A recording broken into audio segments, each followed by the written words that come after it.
Welcome to Winchester Castle. Thank you for downloading this virtual guide. I am your digital host, Pendragon, here to navigate you around these ancient grounds. Originally built by the Normans in 1067, Winchester Castle is an example of one of the first Norman structures in England. As you walk across the courtyard, take note of the remains of the Great Dragon. Slowly, but surely.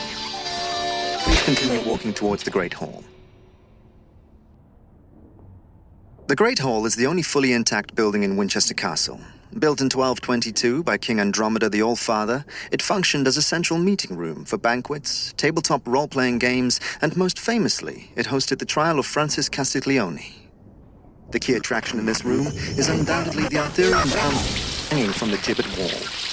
Please proceed to the northern wall and keep your hands and arms to yourselves at all times. I don't think they can hear me yet. Hold on. Wong, hand me that. Construction of the table to between 50. No, not that. That'll zap me to the quantum realm. Hello? Hello? You in there? With the ears? Can you hear me?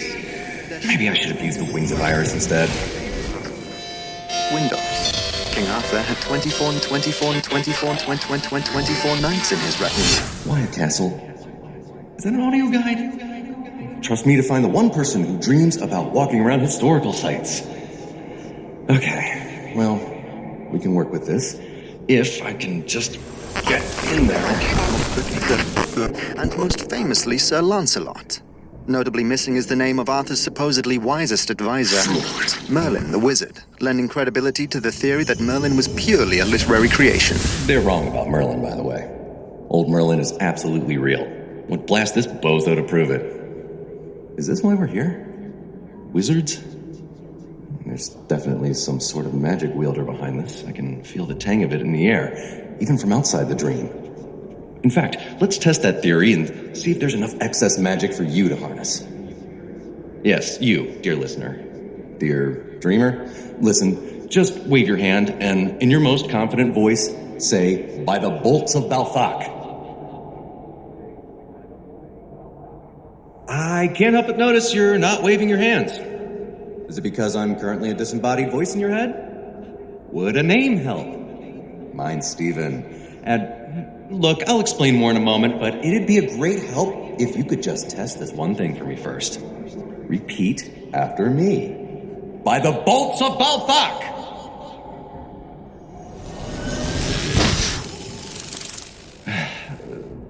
That's different. I expected great bolts of lightning, but what we got was a flock of butterflies. Pretty, though. I wonder, can I affect anything in there directly?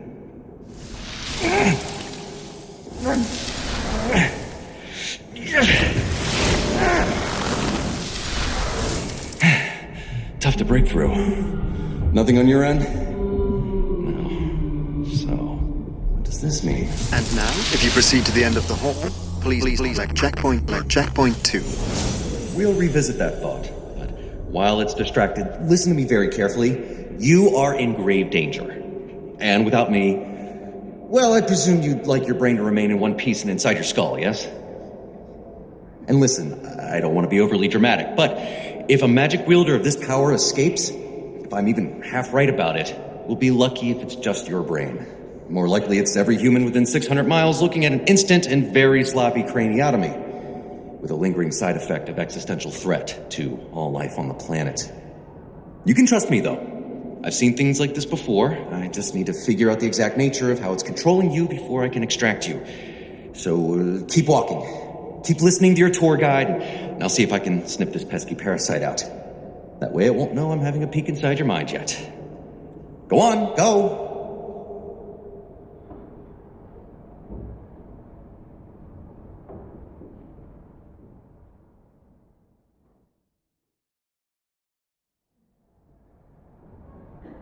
So what are the puzzle pieces in play here?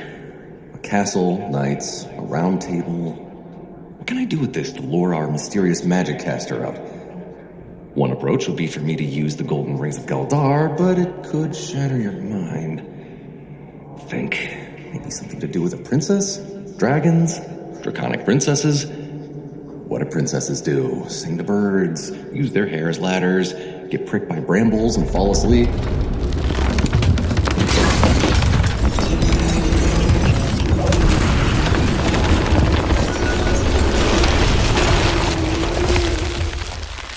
What just happened? You're in a garden, surrounded by brambles, moments after I said the word brambles? You have arrived at checkpoint 222, Queen Eleanor's Gardens. Okay. The Eleanor in question Where is did the actually hall two go? women, Queen Eleanor of Castile and Queen Eleanor of So, Provence. perhaps I do have some This power green here. space is a perfect If example it's something of I said, 18th then century maybe. horticulture. Princesses also love when their court wizard attends to them. In keeping with gardening in the Golden Age, plants would have been chosen for their symbolic qualities regarding religious beliefs and personal virtues such as silence. Curious. Every time I call for the wizard, your tour guide, Pendragon, answers. Obedience, Also, those brambles appear to be coming to life. patience, And coming right for you. compliance, Time to run. The flora doesn't look friendly. compliance, Big doors, blazing fire, magic mirrors. compliance. Why is none of this working? Why did brambles work? Damn, it knows I'm here. It's trying to separate us. Look out! Grab onto that bench, quickly! It's pulling you to the wall. I could just... No!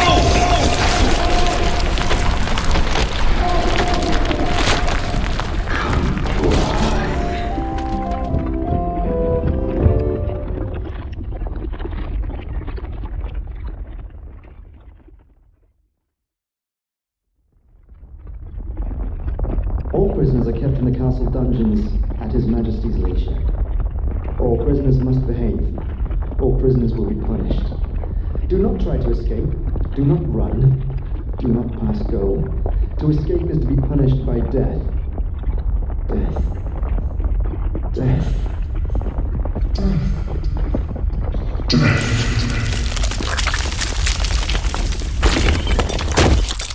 Where did you go?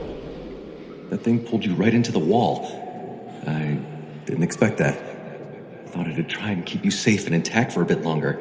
Hello? One of the most famous prisoners in Winchester Castle dungeons is Sir Walter Raleigh, who was put on trial for treason on the 17th of November, 1603. Are you alive? He was briefly imprisoned here. You must be, otherwise this whole thing will have collapsed. Imprisoned.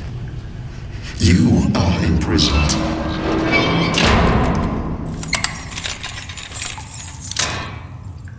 Ha! There you are. Thank the Vishanti. That doesn't look comfortable. Chained to a wall in a dungeon. Hope you're warm enough. Treason. Treason. Treason. Let me get a proper look at you. 1, 2, 3, 4. Oh, all limbs attached. Good. While you're hanging about, I suppose I better get you up to speed. Do you remember when you went out for a run? You passed under those great big trees and felt a little tickle, like an ice cube fell down the back of your neck? A funny story. That was the moment a being of incredible power dropped out of an extraplanar dimension, landing right inside your brain. I, of course, being preternaturally sensitive to arcane occurrences, immediately detected the disturbance, rushed to your side, and bore your sleeping body back to, well, my house. And you've been asleep ever since, safely within my sanctum, but stubbornly stuck in this magical dream construct.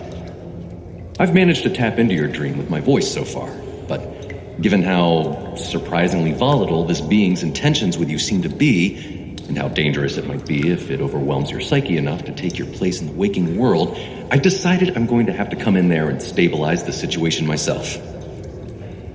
And as Wong keeps reminding me, it was my own quest to overcome this cursed insomnia that kick-started this whole state of affairs.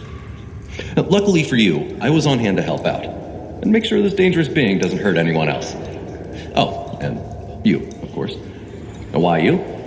Well, my assistant Wong did some digging around into your family history. Did you know that your great-great-great-aunt was a witch? It would seem you've inherited her capacity for magic. Not much, but enough to make you a good enough vessel for our parasite. And thankfully, it made it a bit easier for me to find your physical body once it dove into you. The magical energy coming off your psyche was like nothing I've ever seen. You were lit up like a Christmas tree. All the king's horses and all the king's men couldn't put Humpty together again. For some reason, your dreams are where it's strongest. It's where it wants to keep you. Maybe that's how it entered your body. When you were in that meditative running trance, hard run, was it? Either way, we need to play along for the moment, while I figure out how to separate the two of you. So, let's think. Castle, princesses, knights. What are we being told here? The Knave of Hearts, they stole the tarts and took them clean away. The King of Hearts called for the tarts and beat the knave full sore. Hold on. What did your tour guide say before? King Arthur? Right, just trying to find my book on British kings. Was he British or Welsh? No, it's English, isn't it? I remember that lecture from Lionheart. Seriously, kid, I know things seem a bit weird right now, but you need to trust me. After all, you can always trust a doctor. Jack fell down and broke his crown, and Jill came tumbling after. Ominous. I need to fetch a book from the library. Just stay there. I mean, don't worry. Maybe do some jogging on the spot to keep yourself warm. That cell looks cold. Not to mention, keeping your dream self active will help you maintain what control you still have. I'll figure out what to do next. You'll be safe and sound. After all, I am the Sorcerer Supreme, Doctor. Hush-a-bye, baby, on the treetop. When the wind blows, the cradle will rock. When the bough breaks, the cradle will fall. Down tumbles baby, cradle and all.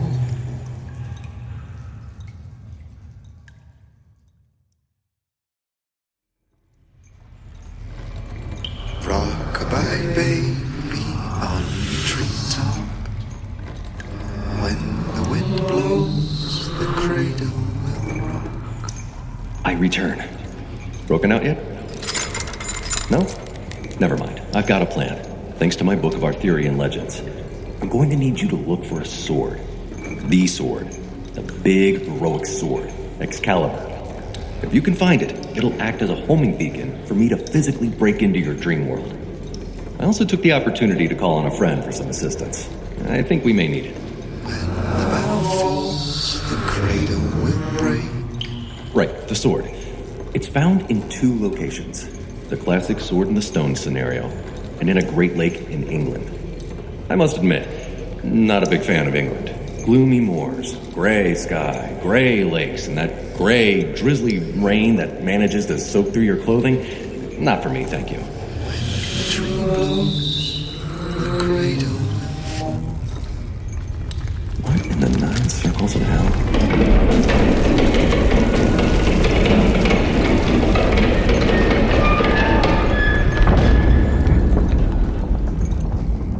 So, I speak and Pendragon answers. I think we've definitely found our parasite, and it's shifted the dreamscape again. Except this time, the dungeon has turned into a long passageway full of doors. Nice, but it distinctly lacks a lake. Welcome to Checkpoint.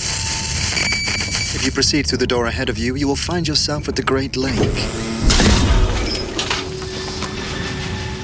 If you proceed through the door ahead of you, you will find yourself at the Great Lake. Oh, look, same doors leaking bright green smoke and glowing. The lovely Pendragon has uncuffed your chains so you can go through it. I don't trust it. This is too easy. Take the door to your left. No, your other left.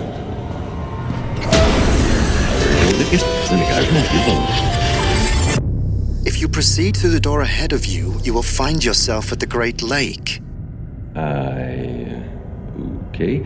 So you're back where you started. If you proceed through the door ahead of you, you will find yourself at the Great Lake. Make like you're going ahead and juke to the door on the right. Go.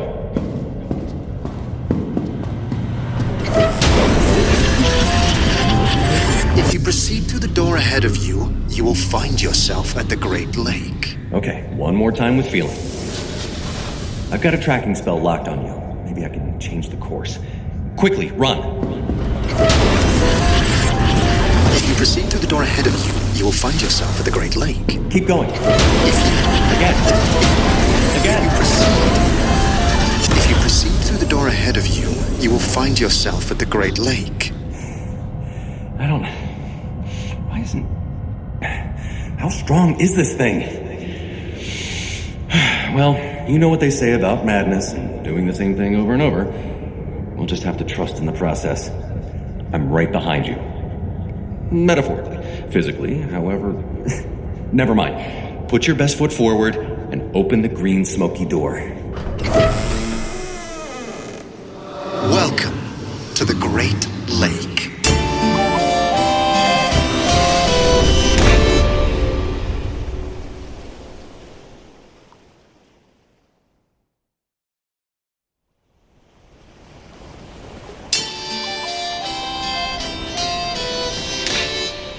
Isn't this nice? Gloomy moors, check. Dark gray sky, check. Weird drizzly rain that's not quite rain and yet you're still getting wet, check. Well done. Welcome to the Great Lake. This oligotrophic lake is important to the local industry of sacrificing unbelievers, as documented by its paleontological records. Right. According to Volgaire's Mort Arteux, Merlin the Wizard, he who was absolutely real and not a work of fiction, guided Arthur to this lake, where a lady's arm appeared, wielding Excalibur.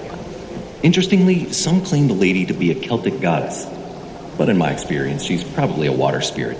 They do have a penchant for magical weaponry. Excalibur really is a terrible name for such a potent magical object. Not what I'd call a regal sword. But we don't need to rename it. You just need to manifest it. Grabbing hold of the handle will anchor you in dream space and create a fleeting conduit through which I'll be able to enter. Excalibur, from the Old French, Excalibur, from medieval Latin, Caliburnus, from Welsh, Caladfulc. Dragonfang. Now that's a good name for a sword. Considered related to the Irish Caladbolg, a legendary sword that literally translates as hard belly, voracious. Personally, I'm more partial to an axe. Locals claim that this lake was the home of the Lady of the Lake, a mysterious benefactor who gifted King Arthur the great sword Hardbelly. By the demons of Tanakh! Could you feel the power in that lightning? It sent sparks out of your physical body, too. Damn near knocked Wong across the room. It's definitely magical. What's happening in the lake?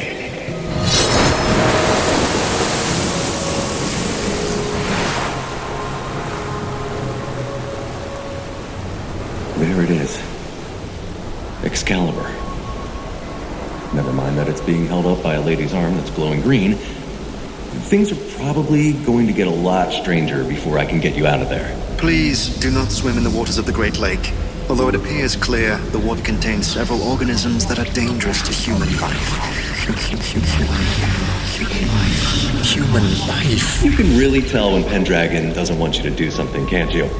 Which means we should absolutely do it. Take it away, kid. Get to the lake and get that sword. Run!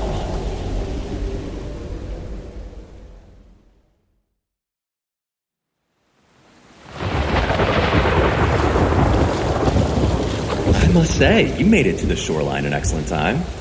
Well done. But on to the next problem. No handy boat to row.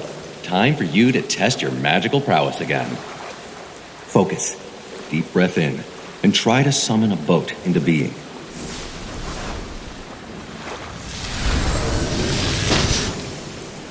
Okay, you'd better stop that before you burst a blood vessel in your eye. No boat, though. Looks like you're going to have to do this the old-fashioned way. How's your breaststroke? What's the temperature like? Looks freezing. Power to manifest not just physical images, but sensations like cold and heat. The ability to restrain you. This is powerful magic. Perhaps you're only able to harness it when a dreamscape is fully established. Magical excess starts to build up. There's clearly a push and pull here. It's not yet in complete control, which means there's hope. If we can change some things, we can change anything. So, chin up. You're not far from the sword. It is believed that the great sword Hardbelly is cursed with dark magic. To touch it is to know death.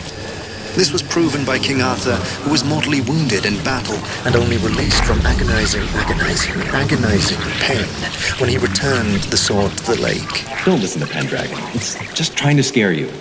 That's how we know we're on the right path. Just keep swimming, just keep swimming. To touch the great sword Excalibur is to know death. Ignore them, kid. I just need you to grab the sword, and it'll create the gateway for me to enter into your dream world. And that's when the real fun starts. Keep going. You've got this. Touch it. No. No. No death. Death. Pick up the pace, friend. Pendragon's up to something. I want to alarm you. Those storm clouds are manifesting in the waking world as well as in your dream. Where did those fishing nets come from? They're rising up from the lake bed. You're surrounded by them. Please do not swim in the waters of the Great Lake. Although it appears clear, the water contains several organisms that are dangerous. Dangerous. Damn! You tricked us! This is why there's no boat. It wanted you to go into the water. Keep going. I can't help you until you get the sword. You just need to touch the blade. Don't get tangled in those nets. Who knows what lies underneath the seemingly placid waters of the Great Lake? Legend has it hides the Lady of the Lake's palace. Or is it a tomb? Come see for yourself, dear swimmer. No, this makes no sense. Why would it dispose of you this fast? It needs you. Don't give up. Kick at the nets. Kick with everything you've got. Keep your head above the water. You're so close to Excalibur. It's right there. Just reach out and you've got it. It's too bad that all these things can only happen in my dreams. Shut up! No! Kick! Kick back to the surface! Only in dreams. In beautiful dreams.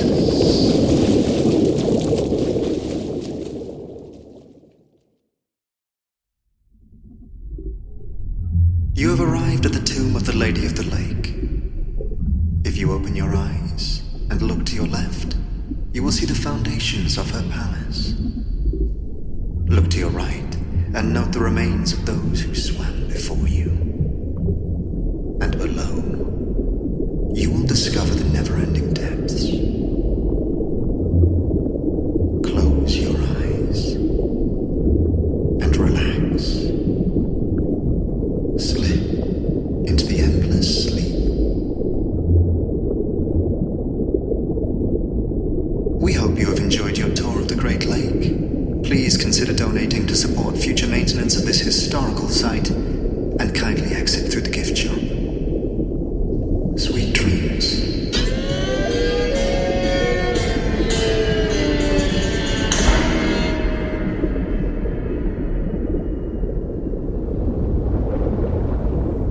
Kid! Drat. Wong, hand me that... No, the other one! If I can get this spell together, I can bind the storm clouds in our room and blow them back into the dream. Kid! Listen to me! Don't give up! Please, I know this is hard when you're sinking, but I need you to do one thing. Raise your hand, channel the magic in the storm, and pull Excalibur into the water. I'm going to use the storm winds to push the currents towards you. What? Yes, that one! Place it on their forehead. Steady. Steady! That's it. Come on, kid. Come on. Now!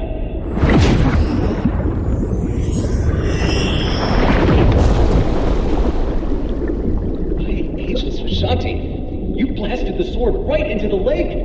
Well done. Now, keep pulling it towards you. Don't let me out just yet. Come on, keep pulling. I'm in! Hold on.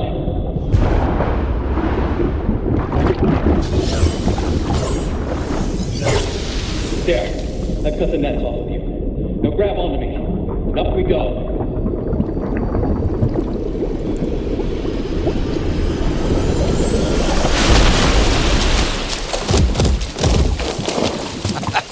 There! I've got you! I've got you! That's it. Cough up all that muck. It's no good for you, even in dreams. Keep a hold onto me, otherwise it's back into the water you go. Whew, you scared me there for a second. But I had the faith. Seeing you bring all this into the dream world, looks like you're more adept at the magical arts than we first thought. No wonder Pendragon chose you. Look at this fine sword, too. Here, you hold on to it for now. I just needed it as a guiding light to get me in here properly. You'll need it to get us out. Listen to that blessed silence. Seems like Pendragon's been scared off. But it's still here somewhere. Can you feel it? Like goosebumps on the back of your arm. It's around, so stay alert. By the way, it's nice to finally meet you in person. My name is Dr. Stephen Strange, Sorcerer Supreme. My assistant Wong is also aiding me in the waking world, and as I mentioned earlier, another one of my friends should be along shortly to aid us in this exorcism of the mind. For now, let's get you dried off. You can thank me later.